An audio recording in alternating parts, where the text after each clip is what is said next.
Number 3, the third sign that you may have high blood sugar is blurry vision.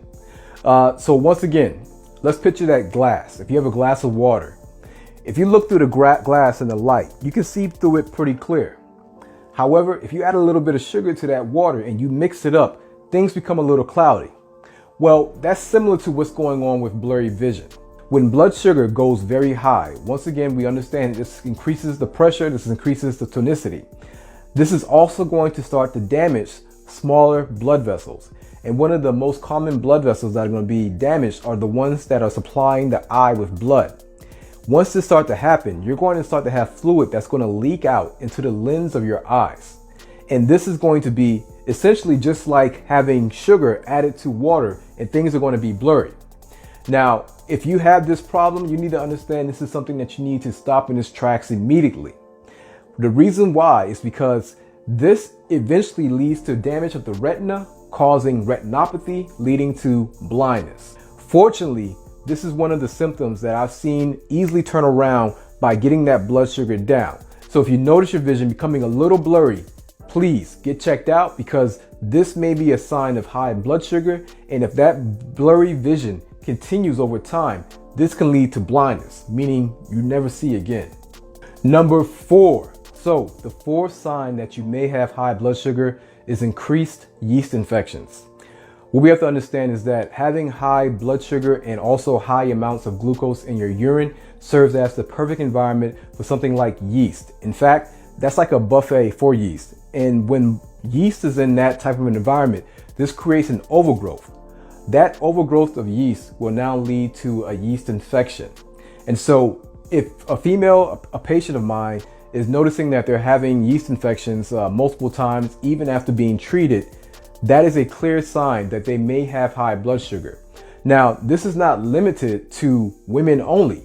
Men can also have yeast infection, although I will say that it's rare. So the yeast infection does not have to be only in the private parts. This can also exist under the arms, in the mouth, or even under the skin folds. Essentially, anywhere that is warm and moist and also covered up, that can create a yeast infection if you have high blood sugar. So be on the lookout for areas of your skin that seems to be itchy, red, irritated, or inflamed. So if you find yourself having any of these problems, increased yeast infection, increased UTIs, or infections under the skin, then this is a sign that you may have high blood sugar. Number 5. Now, the fifth sign that you may have high blood sugar is decreased wound healing or poor wound healing. And this one is very sad to see it happen, or to hear stories about it happening.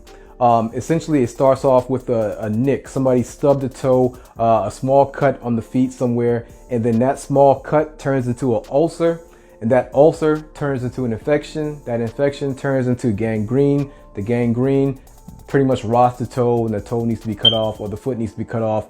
And this is something that escalates, unfortunately, very fast. And the whole time, for the most part, they were completely unaware of it. And we'll talk about why they weren't aware of it. However, normally the body should be able to fight off an infection.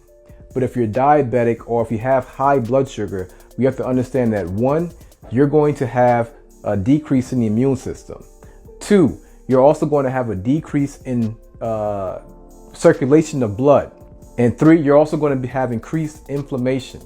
So those 3 components, when we look at it, when we're talking about something such as an infection, you have to understand that if you injure yourself, the amount of blood flow that should get to the area will not happen.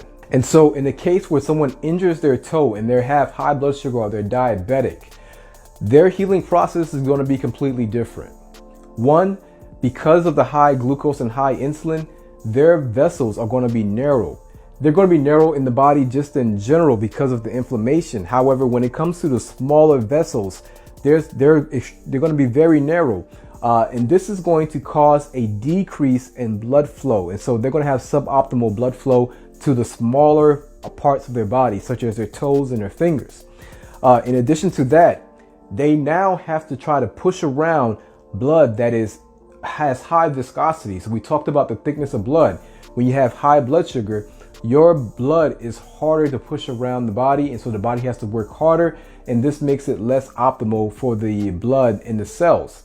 And then 3, because of the high amount of glucose, this is going to slow down the performance of your white blood cells and also the phagocytes as well too.